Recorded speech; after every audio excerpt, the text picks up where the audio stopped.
Со алтернативни уметнички изрази преку користење на отпадни материјали и нивно рециклирање во скулптури и графити со екопораки, со фотоизложба на еколошки недопрена природа во повеќе европски региони, со звук на музички перформанси преку кои треба да се допре до колективната свест на битолчани за здрава животна средина,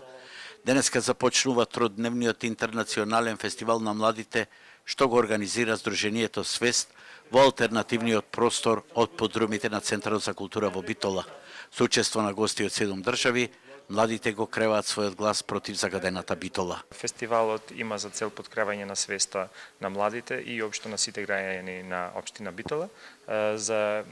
грижење околу екологијата, животната средина, како и рециклирање и апциклирање. Ќе им укаже на луѓето дека музиката не се граничи во сферата на звукот и дека ако сакаме да поттикнеме промена, треба да почнеме од самите себе си, да бидеме свесни. Можете да видите дека сите скулптури, сите графити и корпа за отпадоци се создадено од отпадот што го најдовме во подрумот на Центарот на култура.